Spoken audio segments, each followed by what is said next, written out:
Warm greetings to my dear students. In previous video we have completed central nervous system and now we'll start with peripheral nervous system. You have seen in my previous videos that I've mentioned CNS in pink color and peripheral nervous system in blue color.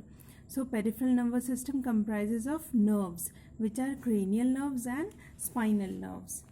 So peripheral nervous system is the division of nervous system containing all the nerves that lie outside the central nervous system.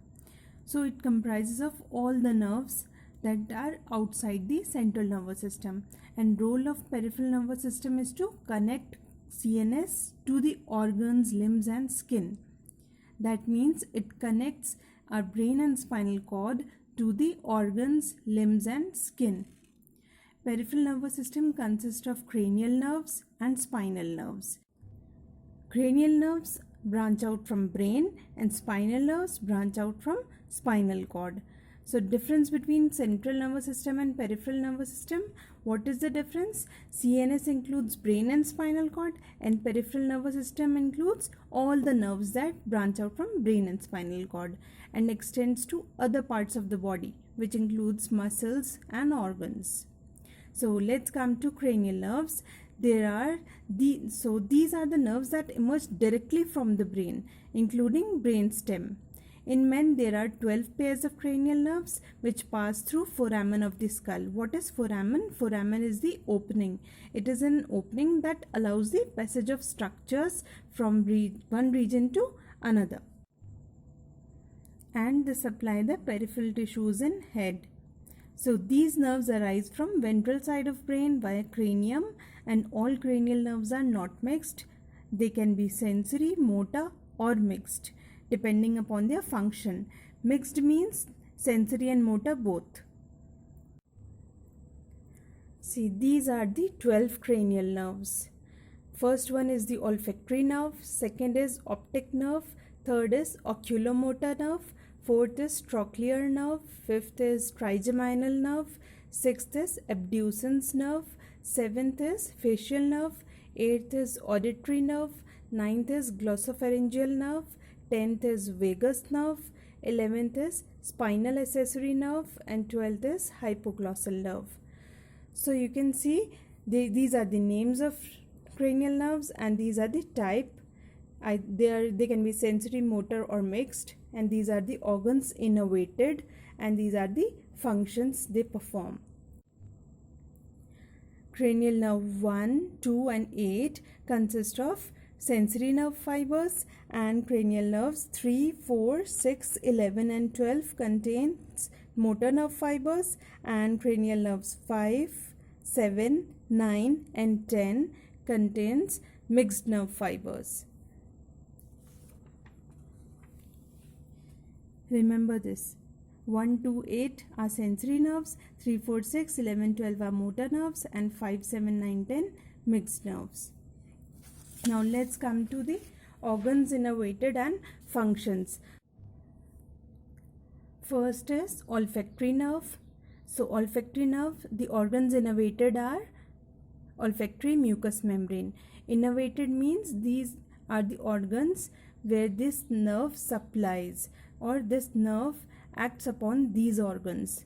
So olfactory mucous membrane, and the function is smell. Second is optic nerve, and the function and the organs innervated are retina of eye and the function is vision. Third is oculomotor nerve. Organs innervated are 4 muscles of eyeball and the function is movement of eyeball and contraction of pupil. Fourth is trochlear nerve. The organs innervated are oblique muscles of eyeball and the function is movement of eyeball. Fifth is trigeminal nerve, and the organs innervated are mucous membrane, skin, face and muscles of lips, and the functions are muscular movement and thigmoreceptors. What are thigmoreceptors? These are the receptors which respond to simple touch. Sixth is abducens nerve, and the organs innervated are posterior rectus eye muscle, and the function is movement of eyeball. Seventh is facial nerve, and the organs innervated are salivary gland, face and neck, taste gland. Functions are movement, saliva secretion and taste. Eighth is auditory nerve. The organ innervated is internal ear and the function is hearing and balancing body. Ninth is glossopharyngeal nerve. Organs innervated are muscles of pharynx, tongue and salivary gland. Functions are taste and saliva secretion. 10th is vagus nerve. Organs innervated are heart, pharynx, stomach, trachea, alimentary canal and blood vessels. And the functions are they control the activity of visceral organs. Visceral organs means internal organs. 11th is spinal accessory nerve, and the organs innervated are neck and muscles of shoulders. Function is movement of muscles. 12th is hypoglossal nerve, and the organ innervated is muscles of tongue. Function is movement of tongue. So these are the 12 cranial nerves, and they are 12 pairs of cranial nerves. So the numbering of these cranial nerves is based upon the order in which they emerge from the brain and brainstem, from front to back. Let's come to spinal nerves. So these are the nerves which arise from the spinal cord, and there are 31 pairs of spinal nerves, and all spinal nerves are of mixed type. That means they contain both sensory and motor neurons. So as you know, the spinal cord is a delicate and fragile organ, so it is contained in a spinal canal, and that is made up of vertebrae. So these vertebrae, they are placed vertically to form a vertebral column which contains spinal cord. On the basis of their innervations in various organ or parts of the body, spinal nerves are named as cervical spinal nerves, thoracic spinal nerves, lumbar spinal nerves, sacral spinal nerves and coccygeal spinal nerves. So these are the names of spinal nerves, and these are the number of spinal nerves, and this is the location of spinal nerve. See, cervical nerve, there are 8 pairs of cervical nerves, and the location is the nerves emerge from the cervical spine. You can see in the diagram. These are the cervical nerves: C1, C2, C3, C4, C5, C6, C7, C8. So they have 8 pairs of there are 8 pairs of cervical nerves. Thoracic, there are 12 pairs of thoracic spinal nerves, and the location, nerves emerge from the thoracic spine, means mid back. These are the 12 pairs of thoracic nerves. And the third is lumbar. There are 5 pairs of lumbar spinal nerves, and the location is the nerves emerge from the lumbar spine. This is the lower back. This is the mid back, and this is the lower back. And there are 5 pairs of sacral nerves, and these nerves emerge from the sacrum.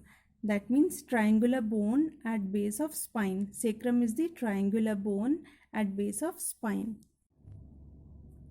So these are the sacral nerves arising from the sacral segment. This is the sacral segment, and these are the sacral nerves.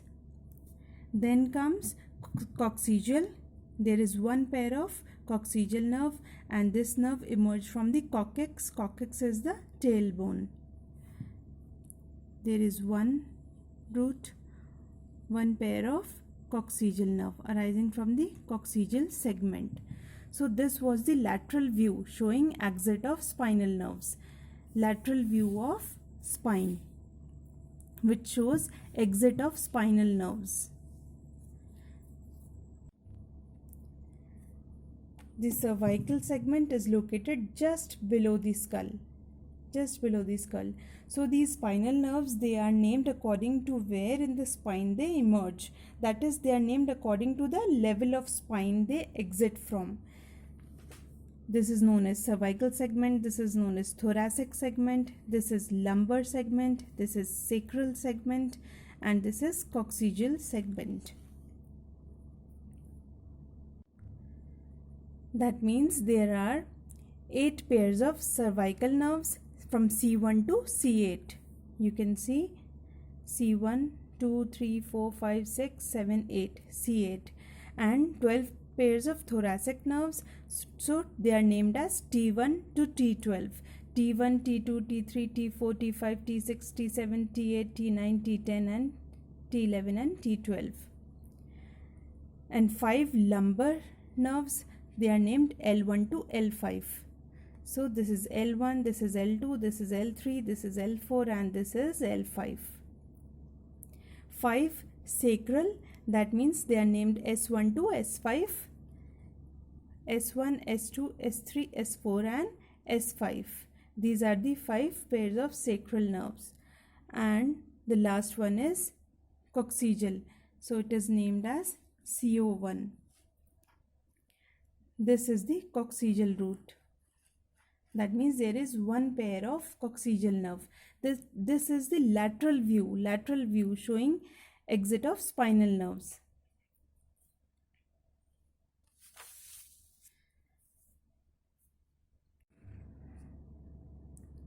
What is plexus?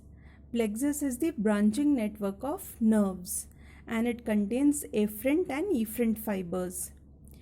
There are 6 types of plexus in spinal nerves. First is cervical plexus, second is brachial plexus, third is lumbar plexus, fourth is sacral plexus, and fifth one is coccygeal plexus. So what is cervical plexus? It represents the continuation of upper cervical spinal nerves that gives innervation, that is, supplies nerve function to the neck and shoulders. This cervical plexus supplies to neck and shoulders. And brachial plexus, it represents the continuation of the lower cervical spinal nerves that gives innervation to upper back, shoulders, arms, and hands. And lumbar plexus, it represents the continuation of lumbar spinal nerves, and that gives innervation to lower extremities. Lower extremities means legs and feet. Sacral plexus, it gives innervation to back of the thigh, leg, bottom of the foot, as well as the pelvis. Pelvis means hip bone. And the last one is coccygeal plexus. Coccygeal plexus innervates the skin over tailbone and around anus. So the plexus is the continuation of these nerves. And it forms the branching network, which forms the plexus. Now we have completed peripheral nervous system. In our next video, we'll start with autonomous nervous system. Thank you.